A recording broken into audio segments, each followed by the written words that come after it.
It's truly hard to convey how far behind the marine industry is. Don't think of gas cars. Think of gas lawnmowers, gas leaf blowers. You look at the electric version of that, it's a very simple system. We are not taking market risk, and we're not taking technology risk because automotive has solved this. What we are taking is execution risk. We need to actually go put these pieces together, and that is really hard.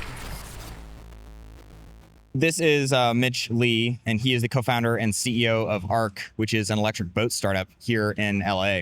Do you want to just talk about, you said you basically got the first boat finished and like shipped within the first 2 years of founding the company. How'd you do that?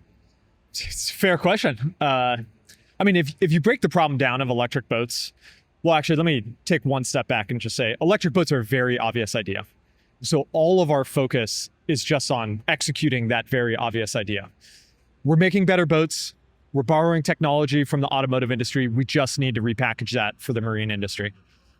When we first started, we're like, okay, step one, build a battery pack. It's kind of like the foundation of what we're doing. But then you're like, all right, well, these battery packs are pretty big, pretty heavy, pretty expensive. In order to compensate for that, you need to actually build a boat around the battery pack. So that unlocks a second order problem. We're like, all right, now we've got to build the boat and the battery pack. And then you're like, okay, well, how do we do that? Well, we need to go get the team for it. So a lot of our team was ex-aerospace, and recruited that team, and it was just 5 or 6 people. We built this very quick and dirty boat that we called V0.1. It was just like an aluminum rowboat almost. Yeah. Dropped a battery pack in it, did a lot of the early validation on that, and that was within months of starting the company. And then we built on that and continued to expand the team, continued to work on how do we refine that into something that's a little more polished, into something that looks a little more customer ready. And it's just focusing on really fast feedback cycles. So again, like, how do you break those problems down into their component parts? Yeah. How do you take it one small problem at a time and just do that as fast as possible, as many times as possible? And 2 years later, we delivered the first ARC 1 to customer. Yeah. Is this one of those things, like, I know when, Tesla was started, like the lithium ion batteries weren't nearly as good as they are today. Yeah. Is this one of those things, like, you started this in 2021? Could this have not been started even like a few years earlier? Exactly. Yeah. This is, I mean, if you tried to start this even a few years earlier, you would almost necessarily have to do your battery packs in-house down to the cell level. It would be a massive upfront expense. A good example of this is when we started ARC, there's this, we wanted to run an 800 volt system. Really important because boats consume a lot of power. And so you want as high of a voltage as possible. That was cutting edge at the time. Now, a lot of automotive companies have started shifting to 800 volt systems up from 400 volts. But at that time, it was cutting edge. There was one component that we could buy off the shelf that would take 800 volts and step it down to a lower voltage system, a DC-DC converter. Now, there are 25 options, if not more. And that's the amount of progress that you've seen over just the past 5 years. But again, had you rewound 3 or 4 years, that one component wouldn't have existed. You would have had to build that thing in-house. That would be a multi-million-dollar project alone just for that DC-DC converter. So going from like the V000, which is just the aluminum on the outside, to like actually the first shippable product, like how did you think through that? We just broke it down into its component parts. So again, step one is make something that floats, that is lightweight and strong. Step two is propel that boat with electric propulsion, with electric power, like battery packs and electric motors. Step three is go layer the software in to actually control all of that. And then step four is make it aesthetically pleasing, make it something that somebody is willing to spend hundreds of thousands of dollars on. That last step is actually probably one of the bigger challenges we've faced because we've got a bunch of insanely talented engineers, none of whom have made really nice fit and finish products before. They have all worked with strong lightweight structures and electric systems and high voltage power electronics and those sorts of things, and not upholstery. Yeah. And did you have the same situation where, like, I think you've been trying to kind of follow the same Tesla master plan of start, at the high end with the Roadster and then kind of go downwards? There are parallels, but the marine industry is different. One of the ways it's different is if you look at automotive, take the sedan market, right? You've got your Honda Accords, your Nissan Altimas, this like economy class of sedan. And then you also have this Mercedes S-Class, the Tesla Model S, like premium sedan. Tesla started in that premium sedan category, which is a smaller volume, and then they moved down market into the larger volume, into the Model 3, the Model Y. Marine is different. Marine is, the people buying boats are people that have lake houses or live on the water. So by volume, like you take the wakesport market, by volume, the premium boats are a larger portion of the market than your so entry level. Starting out high is just like the general market kind of thing. Yeah. So when we are entering the premium market, it is not only the highest price point, but it's also the highest volume. There's not a huge incentive for us to go down market from there. Instead, what we're doing is going laterally. So we're going across all these different markets. So starting with premium wakesport boats, now we're going after premium center console boats. We might in the future go after premium, other consumer boats. Don't want to reveal too much. And then taking that same technology and actually going up a power curve, going from a 500 horsepower system up to 1,000 horsepower system, up to multiple thousands of horsepower. Let's just get into like, why did you start a boat company in the first place? Like what brings someone to start an electric boat company in the first place? Well, for one, you need to be naively optimistic. Mm-hmm. You need to look at this problem and say, this is a very obvious idea and we could do it. And then you get into it and it turns out to be a lot harder than you ever imagined it to be. No, it comes back to, I have a personal passion for boats. I grew up on the water to a family that loved being out on the water. My parents took us out every weekend over the summer to first learn how to kneeboard, then water ski, then wakeboard, and ultimately into wake surfing. That's kind of one part of it. And then the other part of it is I have a degree in mechanical engineering. Then I pivoted over to software. And so I've got this blend of experience across both software and hardware. And over the course of my career, I've been lucky enough to work with some insanely talented people. My co-founder being one of them, Brian. And when you look at an obvious problem like this, when you've been in a Tesla before and said, wow, this makes a lot of sense. And oh, by the way, it makes even more sense to go do this for boats. It solves even more of these acute ownership problems for boats.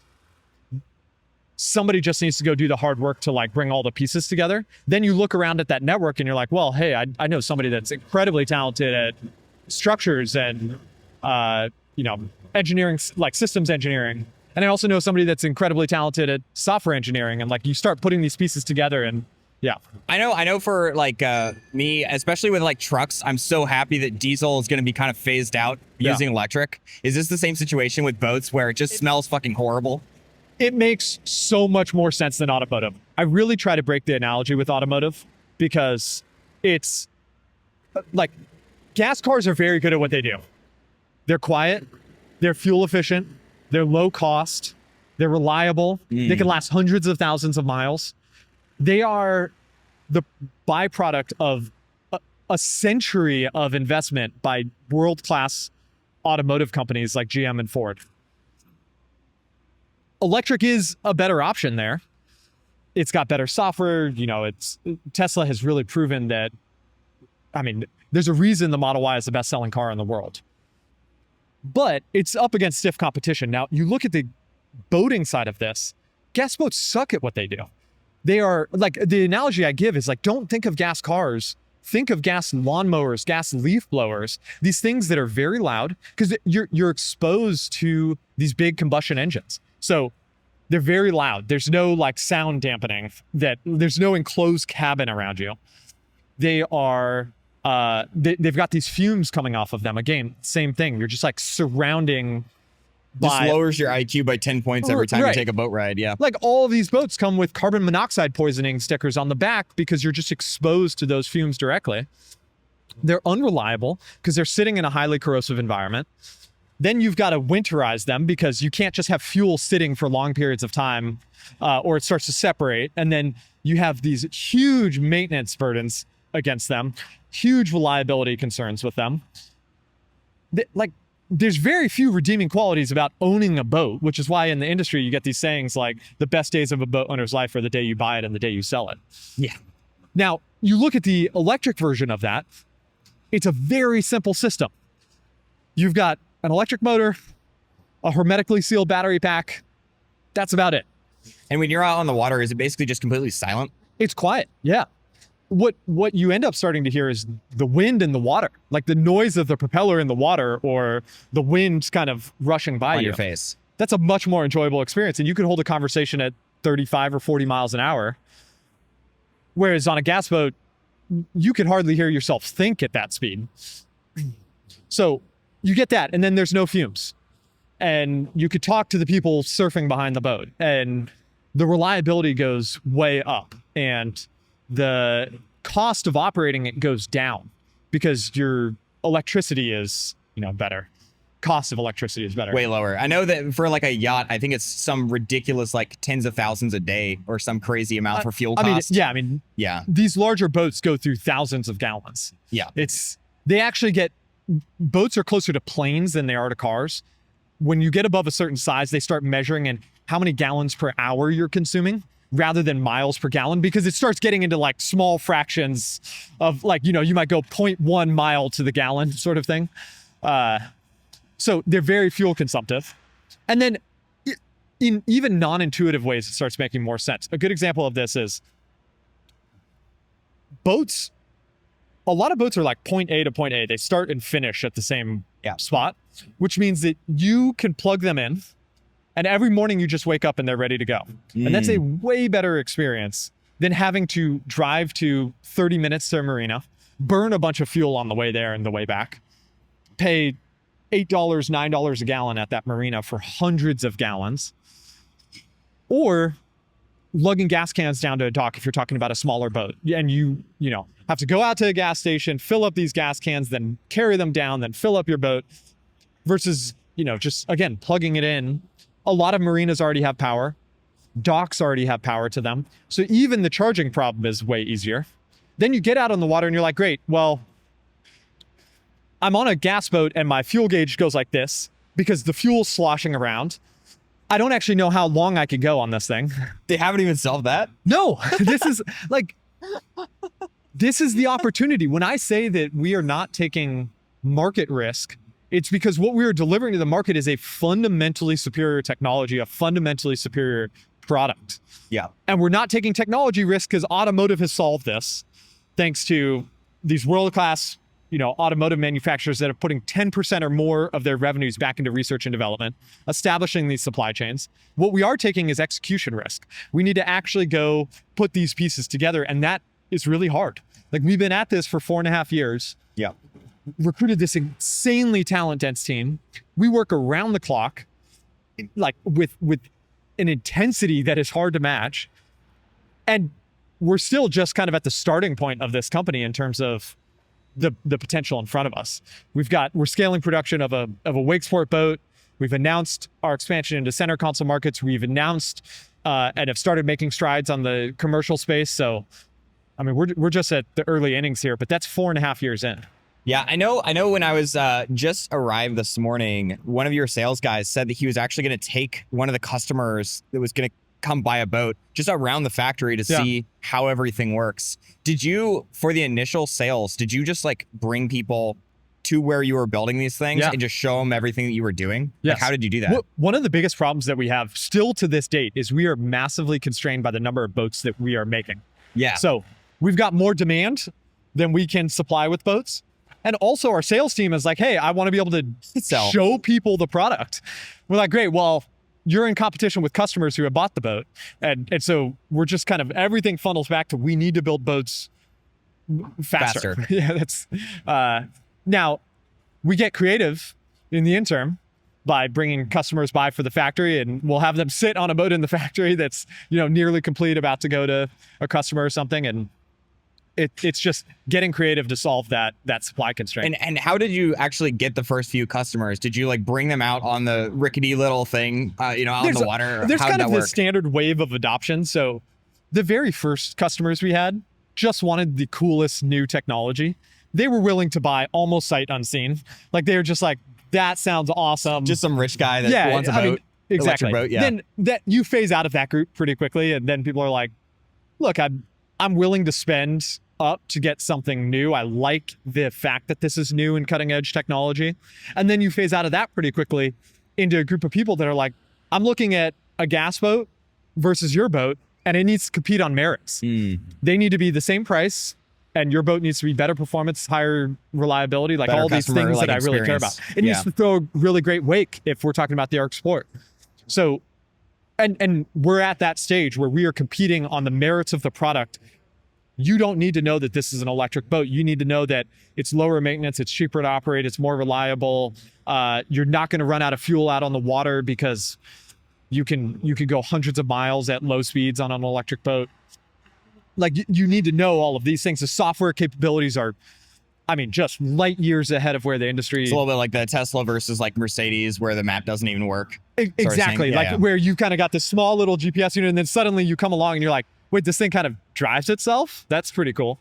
You're basically doing one boat a week. You want to be doing a couple boats a week pretty quickly. Yeah. What is the like biggest constraint to actually doing that? Is that just like the tribal knowledge of people understanding how to do this? Is it like factory space? What's the issue?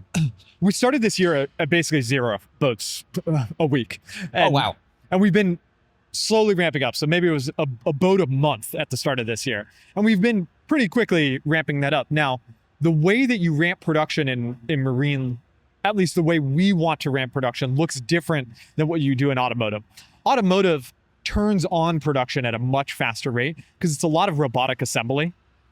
The downside of that is you have to spend an insane amount of money to go be able to turn on production at multiple vehicles a day, sort of thing. The labor side of that looks very different as well. It's, like I said, a very robotic assembly line. So if you're Tesla, you're making a car in, call it 15 to 20 hours of labor for this super complex vehicle. And it's because robots do the rest. In marine, you're talking about hundreds of hours of labor per vehicle. Now, what that means is it's, again, very labor intensive. In order to ramp production, you then have two options. You either staff up a lot, so you have a lot of labor, or you make that labor a lot more efficient. We want to make our labor a lot more efficient because that has two effects. First, it speeds up production. The second is it increases your margin over time. That has been really the rate limiting factor of our production ramp. Is we're not just going to throw more people at this. We are going to make every person we have twice or 3 times as productive. So how have you actually done that? Like, what are those efficiencies? Yeah, it comes down to tooling. So better. Well, actually, let me take a more approachable example here. Imagine production as an IKEA like assembly process. You go buy IKEA furniture, you open a box, you have a bunch of parts, there's some instructions associated with it. Now, if you think about how do you start getting better at IKEA furniture assembly? One is you actually just like do it a few different times. And the third time you assemble that same piece of furniture, you're going to be more efficient at it. You kind of understand what's going on. But the other part of it is like the instructions for assembling that furniture need to be good, need to make sense so that you're not accidentally putting the wrong screw into the wrong place or, assembling something backwards. So that comes down to work instructions. The third is you start specializing a little. As you try to think about assembling that IKEA furniture and you're now trying to get to, hey, I'm assembling one by myself to I need to be assembling like 10 a day or 100 a day. You start specializing and you're like, I'm only responsible for this one step. Same thing has happened with us. We have specialists now doing composites and specialists doing final integration and specialists, in all these different parts.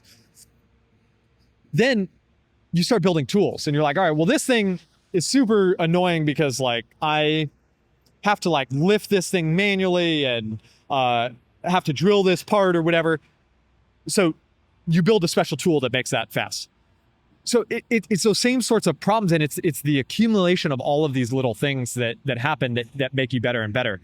The last and final thing that is incredibly important is if you are changing things a bunch, imagine assembling that same IKEA furniture and every single time you pull it out of the box, instructions it's every slightly single time. different. Yeah, it'd be such a massive pain in the ass. It'd be a huge pain and super inefficient. So at some point, you also just need to finish designs so that you could lock those designs in and start optimizing a process behind it.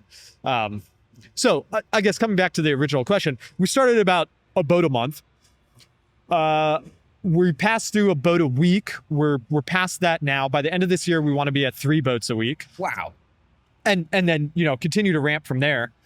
Again, doing that while, we've expanded margins dramatically over that same period of time. So it's not just that we have 6x production or 8x production. Each boat has become like way more profitable. Exactly.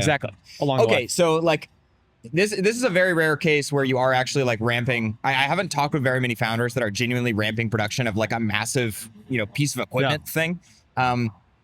What has been the biggest like production hell experiences going from like no boats in January to like one boat a month to like 3 boats a week at the end of December? Going back to that same IKEA analogy, people think they'll ask this question of like, hey, what makes production hard? And the answer is it's no one thing. It's 1,000 small things. So you go back to that IKEA example and you're like, all right, I got everything assembled. I'm like, you go to reach for that last screw. And if that last screw is not there, everything stops and you can't finish the assembly. And like that is so frustrating because you've got thousands of parts on this boat. It's this giant piece of like complex machinery. Yeah. And if one part is missing or one part is not in the right place at the right time, it could stall everything. Yeah, Elon talked about this where he basically said like with a car, you have to have, there's like 10,000 different parts in the car. And if any one of those parts is like, doesn't happen at the right time, it's the bottleneck and suddenly it stops production of everything. And so getting that entire system going where you can like, every single part is in the right place at the right time without being massively overstocked, without also saying, all right, I'm going to have to buy like all of these parts way in advance because that also destroys the business, is really hard. It's an incredibly hard orchestration problem and it's no one problem along the way. It's the 1,000 small ones. Yeah. And I think, do you know Jim Bolosic from Sync-Ascend? Yes. Yeah. Okay. So he talked about basically like there's different kinds of materials, and sometimes it's basically planning for these like unforeseens where someone will ask for something and suddenly you have to not only plan for what the expected production is going to be, it's also like the spikes and stuff. Yeah. Do you also have that some kind of thing where you're keeping much more inventory at least in the early days before you have a ramped production? We're fortunate in that we operate with a pretty heavy demand backlog, so the only thing we need to be concerned about is how quickly can we ramp up production right now. At some point, every production system needs to enter a pull base, meaning demand is pulling on production, is setting the forecast for production to go hit. Right now, that's just demand. The demand signal to our production system is go produce as many boats as you can because we've got the demand for it. At some point, that will flip and you'll say like, hey, what does demand actually look like? Maybe there's some seasonality impact. Maybe there's like some supply shock that we want to be careful of because we're sole supplied on this. And so you've got to carry more of that. Today, we don't have any of that. It's just go build boats as fast as you can. Are you trying to like minimize the number of suppliers and stuff that you have where you're trying to like vertically integrate a whole lot? Or how are you thinking about that? We don't vertically integrate for vertical integration's sake. There needs to be a business case for it. Our goal is actually almost the opposite. We don't want to bring things in-house because then we get to tap into a supply chain that already exists. We get to move a lot faster. You can compete those suppliers against each other. There's a lot of value in grabbing something off the shelf. The reason that you vertically integrate is if you need to, because the capability is not available off the shelf, or you need to because it is such a big cost driver for you that like you need to take those margins and bring them in-house, or you need to because it is necessary in order to get the vertical integration you need to deliver the capability that you want to the market. So we vertically integrate the software and firmware because that's tightly coupled with the core of the value we're delivering to the market. We try not to vertically integrate upholstery because that's not you don't want to do that yeah. part. Yeah. So you're basically trying to do as little as possible while ramping the production. Yes. Now, what ends up happening is you start outpacing suppliers and you're like, all right, these people can't keep up with us. We actually have to bring it in-house to be able to do this ourselves. What experiences have you been like with that in particular? I mean, this isn't an exact analogy, but like wire harnessing, for example. We do our own wire harnessing in-house today. That's because it's so process intensive, and the turnaround time that you need, like it tends to drive a lot of rate for you. So you really want to own that in-house. You could do revisions really quickly on them. That's a good example of something that we have in-house. We also kind of want to dual source it. So we'll outvend wire harnesses as the design stabilizes, and we'll continue to do the R&D or early harness builds in-house. You know, at some point, some of the like primary structures will need to come back in-house, or not even primary structures, but some of the structural components will need to come back in-house. How did you think through, I think you're working on like the third iteration or your like third product right now. How did you think about going into like creating that first version of the boat? What was that first version, by the way? When we started ARC, again, we had this very obvious idea. And it was, how do you execute on this? Which comes down to how do you break the problem down into more manageable steps? The ARC 1 was that first kind of milestone where we're like, what is a product that we could deliver to the market that would be exciting to customers without being overly complex? It's kind of like that Tesla Roadster where you have something that's exciting for the performance, something that's exciting for kind of the technology that exists within it, without having all the bells and whistles that you might find on some other boats. We celebrated the simplicity of that product, and that was a really good first kind of milestone for us. We also decided very deliberately to cap the production of that because we knew we were going to make a bunch of mistakes on the way.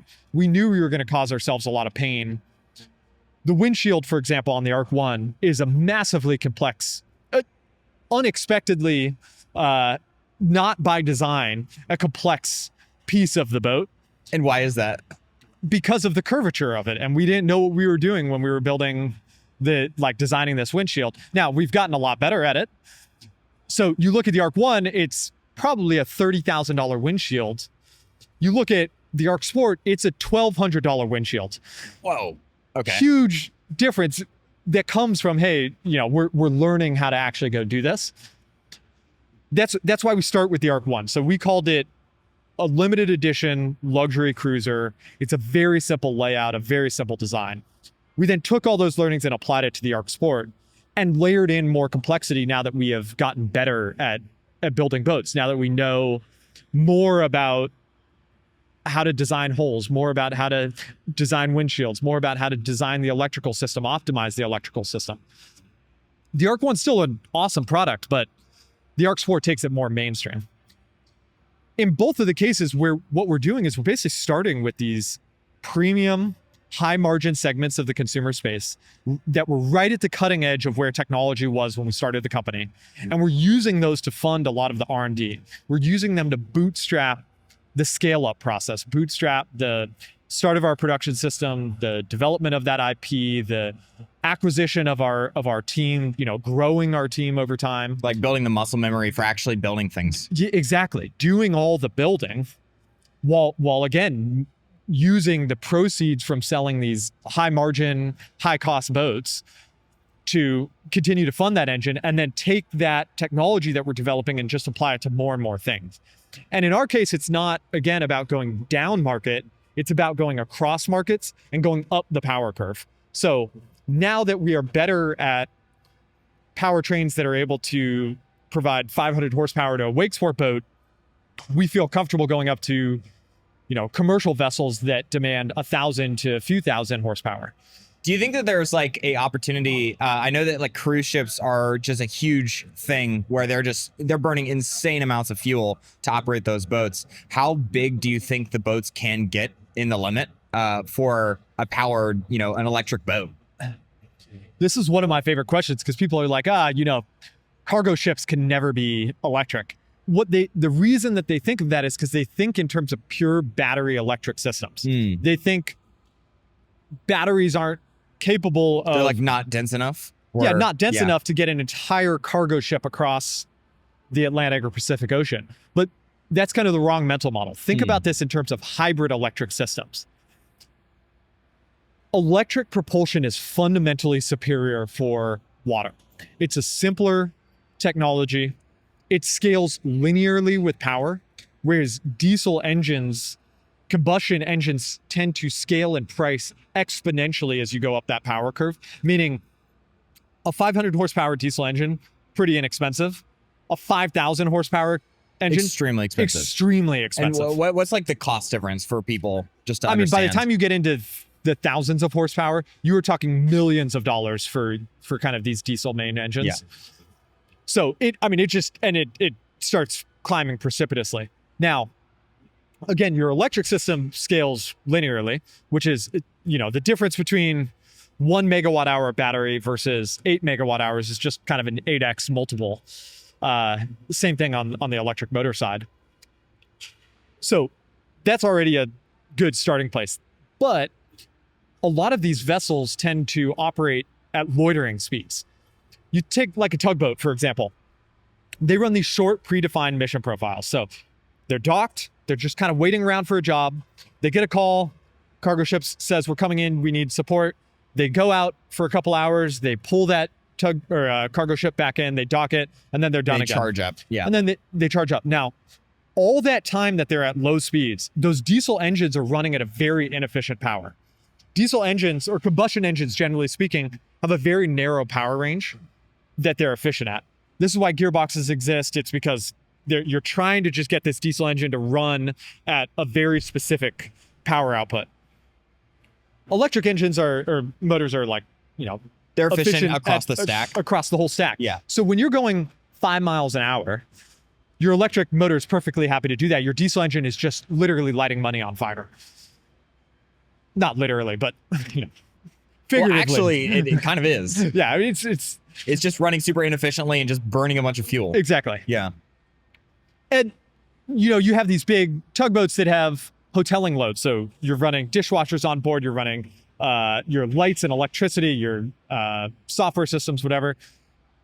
That, in order to run that, you tend to be running these like large engines to just power your low voltage system.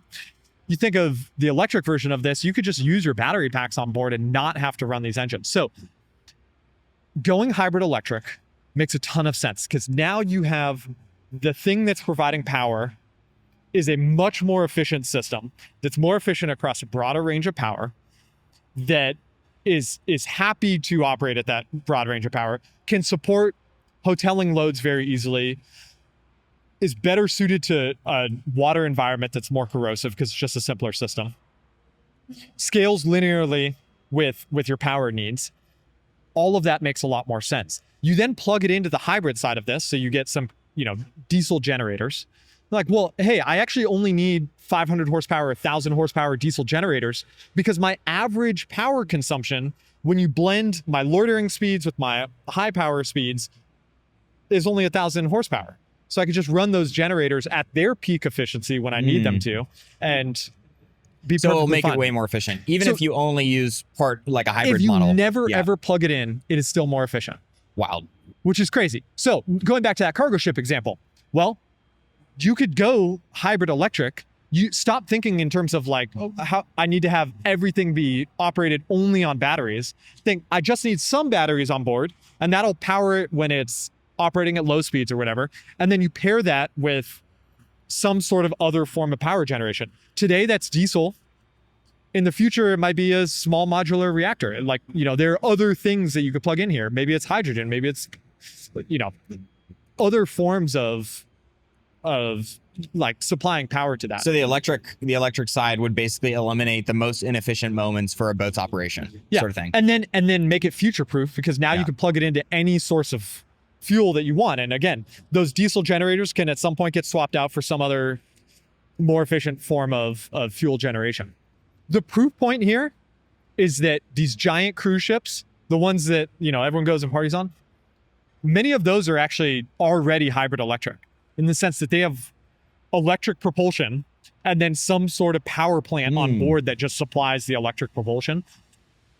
Those things are some of the biggest boats in the world. So that has already validated that these systems make sense at even the highest ends. End. Yeah. And the question is just, how do you scale the technology to all these in-between levels? Those are massively expensive systems, which is why cruise ships can afford to do it. cargo ships, you got to get the price down. And you need to, in order to get the price down, you have to scale up from automotive rather than scale down from these insanely expensive cruise ship systems. And that's exactly what we're doing. We're starting with automotive technology and just scaling it up to be able to power the rest of this. So how are you thinking about that? Like on the kind of like critical path to taking over the world sort of situation, how are you thinking about going from just doing a small little boat that costs, a few $100,000 to actually powering one of these massive ships? Yeah, I mean, it's ambitious. It's the type of ambition that stems from spending years in the industry and learning, just going through all these iteration cycles, that we've developed a lot of the core technology. We've developed, more importantly, a lot of the core competency that you need to go after more and more ambitious problems like that. And again, we're using the consumer foothold as a foothold to launch ourselves into the commercial space. Not all of the technology carries over. We can't just say, hey, we're going to string together 20 ArcSport battery packs and now we have a commercial product. You actually need to switch up some of the architecture to make that viable. But we run an 800 volt system on the ArcSport. We run a 1000 volt system on our commercial product. Those are very similar voltage levels. We have a lot of the same experience in terms of dealing with that high of voltage, so that competency carries over.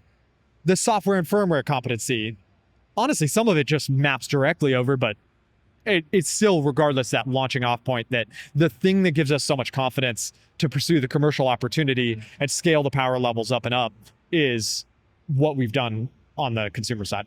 On the iteration side, I know that you want to kind of have a very clear idea of here's exactly the steps that go into making one of these things, but you also want to be constantly improving the product to make it better over, week over week over week. And so how are you thinking about going through that iteration process and creating an environment where the teams can kind of rapidly make the boat better, even while you're building kind of the same product more efficiently? Everything comes down to feedback and iteration cycles. This is core to what we do at Arc. How do we learn and iterate as fast as possible? Because that creates compounding. And we just want to compound value over time as quickly as possible.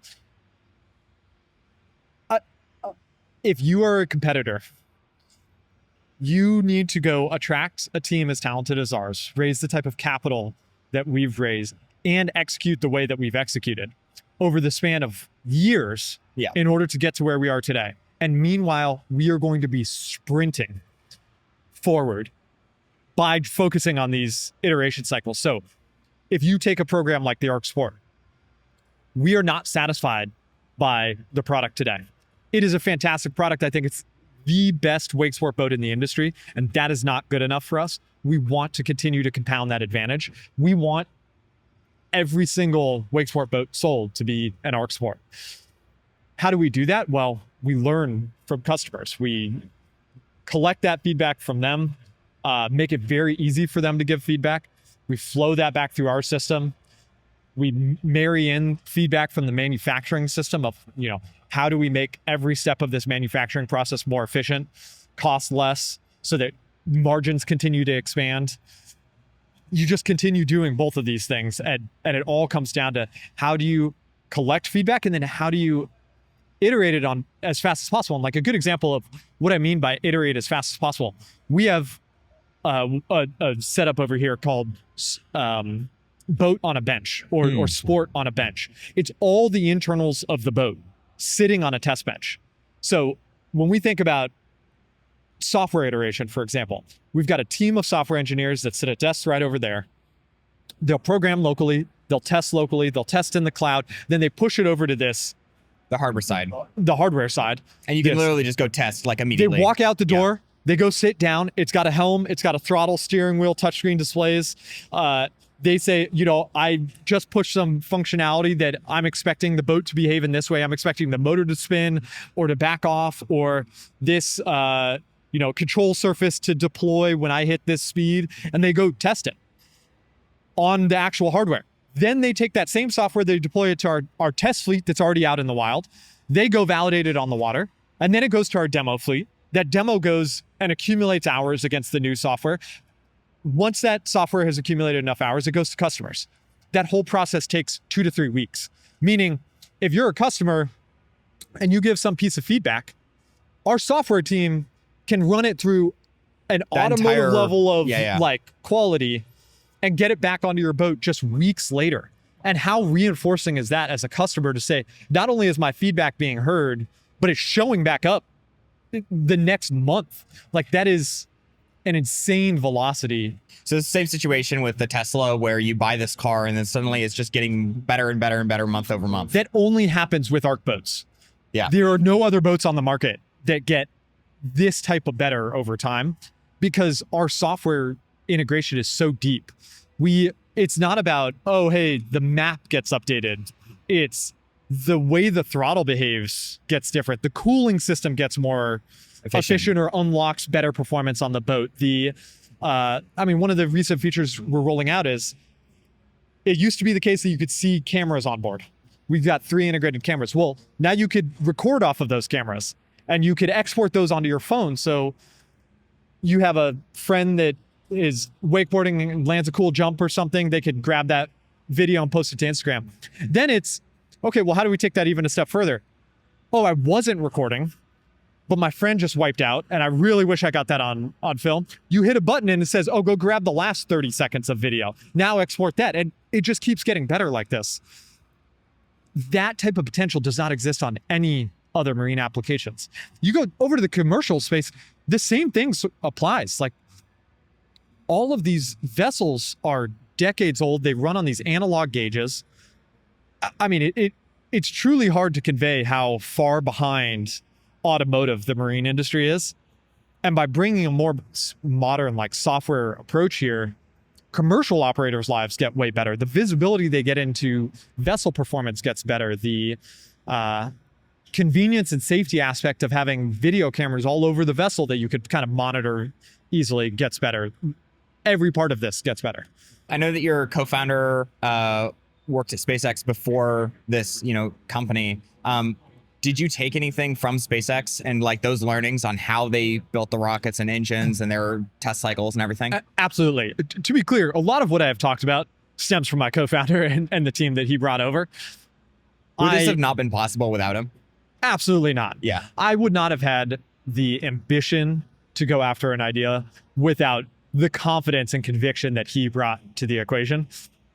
A lot of the DNA of this company stems back from my co-founder, Ryan. I mean, he's a fantastic systems thinker. Breaking those problems down. That's him. That's how do you, and again, not just him, it's the team that we've recruited, and he deserves credit for recruiting a lot of that early team. It's a bunch of his colleagues from SpaceX that we kind of brought over. So that DNA runs deep. And when I talk about these really fast learning cycles, that is kind of that's their exact SpaceX culture kind of brought over mentality, and also reasoning from first principles. Yeah. People say this a lot. It really just means make sure you understand why things are the way they are and start with the fundamental physics of a problem and work your way towards a solution rather than starting from, well, this is what the industry has always done, and so we're just going to start there and do micro optimizations on top of that. Because especially with how much time has advanced, how much technology has advanced, the same problems that people solved using method A 30 years ago might be way better solved using method B today. So if you start from first principles, if you start from, what are the fundamental physics here, you might end up at a very different, more efficient solution. But much, much better solution. Yeah.